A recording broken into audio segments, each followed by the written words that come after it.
চুরি যাওয়া একটি টোটো উদ্ধার করতে গিয়ে উদ্ধার হলো 5টি চোরাই টোটো। গ্রেপ্তার চুরির ঘটনায় মূল পান্ডা সহ 2। গত 23 এপ্রিল রাতে ইন্দাসে জনৈক এক ব্যক্তির টোটো চুরি হয়ে যায়। অসহায় টোটো মালিক 24 এপ্রিল অভিযোগ দায়ের করে ইন্দাস থানায়।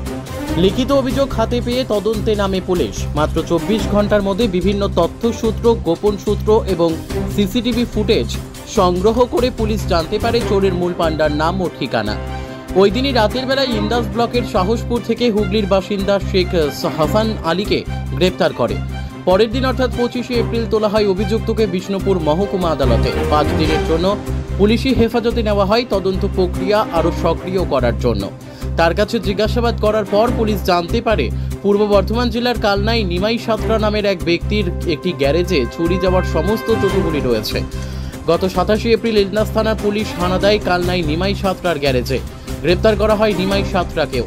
তার গ্যারেজ থেকে উদ্ধার করা হয় 4টি চুরি যাওয়া টোটো। এরপর অভিযুক্ত নিমাই সাঁতরাকে গ্রেপ্তার করে 28 এপ্রিল তোলা হয় বিষ্ণুপুর মহকুমা আদালতে। মহামান্য আদালত অভিযুক্ত নিমাই সাঁতরাকে 3 দিনের পুলিশি হেফাজতের নির্দেশ দেয়। নিমাই সাঁতরাকে জিজ্ঞাসাবাদ করার পর পুলিশ জানতে পারে ইন্দাস থানার রোল গ্রামের কাছে একটি পরিত্যক্ত বাড়িতে রাখা হয়েছে আরও একটি টোটো। 30 এপ্রিল পুলিশ নিমাই সাঁতরাকে সাথে নিয়ে রোল গ্রামের ওই পরিত্যক্ত বাড়ি থেকে চুরি যাওয়া আরও একটি টোটো উদ্ধার করে পুলিশ। আজ অভিযুক্ত 2 চোরকে রিমান্ড চেয়ে পুনরায় বিষ্ণুপুর মহকুমা আদালতে তোলা হয়। অর্থাৎ ইন্দাস থানা এলাকায় টোটো চুরির ঘটনায় গ্রেপ্তার করা হয় 2 চোরকে, উদ্ধার করা হয় 5টি চুরি যাওয়া টোটো। বিষ্ণুপুরের এসডিপিও সুপ্রকাশ দাস জানান, এই ঘটনায় আরও এক ব্যক্তি জড়িয়ে রয়েছে, তার খোঁজেও তল্লাশি চালাচ্ছে পুলিশ। বাঁকুড়া ইন্দাস থেকে সুচিন্ত গোস্বামীর রিপোর্ট, এস নিউজ বাংলা। গত 24 এপ্রিল 2024 তারিখে আমাদের কাছে একটা ইনফরমেশন আসে। ইন্দাস থানায় জনৈক কার্তিক সরকার উনি এসে একটা কমপ্লেন করেন যে ওনার বাড়ির সামনে বৈকুণ্ঠপুরে যে ওনার ঘর আছে সেই ঘরের সামনে উনি ওনার টোটোটা রেখে রাত্রেবেলায় শুতে যান এবং পরের দিন সকালে উঠে দেখেন যে টোটোটা নেই। এই মর্মে উনি একটা কমপ্লেন করেন ইন্দাস থানায়। সেই কমপ্লেনের উপর বেশ করে ইন্দাস থানার কেস নাম্বার 82/24 কেসটা রুজু করা হয়। 379 সেকশন IPC 379 আমাদের কেসটা স্টার্ট হয়। ইনভেস্টিগেশন করতে নেমে আমরা সিসিটিভি ফুটেজগুলো অ্যানালাইজ করি, লোকাল কিছু সোর্স লাগানো হয় এবং আমরা কল ডেটা রেকর্ডস চেক করে একজন অ্যাকিউজডের আইডেন্টিটি ফিক্স আপ করি এবং ওই দিনই আমরা তাকে অ্যারেস্ট করি। অ্যারেস্টেড ওই অ্যাকিউজডের নাম হচ্ছে শেখ হাসান আলী, ওর বাড়ি হুগলির দাঁতপুরে।